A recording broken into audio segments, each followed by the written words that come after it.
Now to a tsunami of job losses at the national carrier Kenya Airways.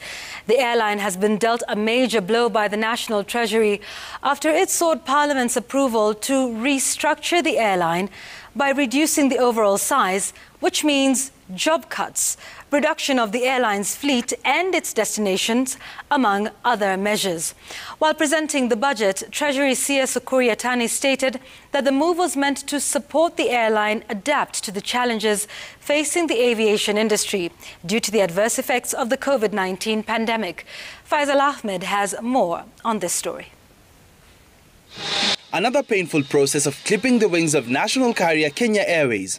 After efforts to nationalize the airline failed to take off, the National Treasury is now looking at reducing the size of its airline to ensure its survival, with prospects of recovery from the pandemic slowly fading.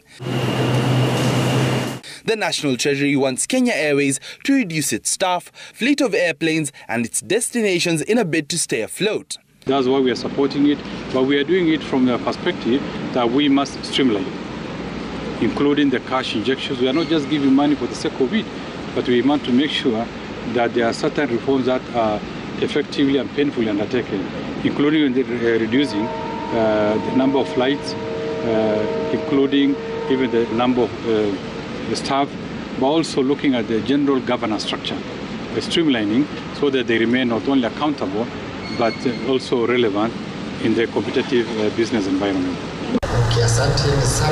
The National Treasury, in its reasoning, states that the airline has been battered by the pandemic, which compounded its previously bad performance, hence they moved to scale back on their business.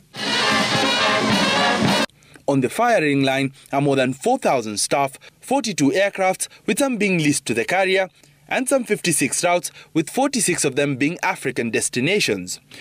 Kenya Airways is a very strategic investment.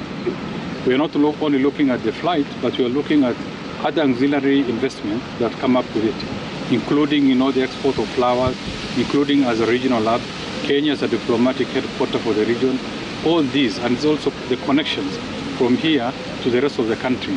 And by having it remain afloat, to have a system. So far, Kenya Airways has received over 30 billion shillings from the national government in different stimulation packages meant to shore the airline's finances and pay some of the debts owed to banks.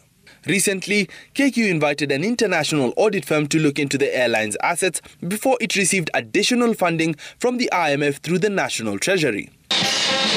This comes on the backdrop of the airline announcing a net loss of 15.87 billion shillings for the year 2021, a 56.58 reduction when compared to the net loss of 36.2 billion shillings in 2020.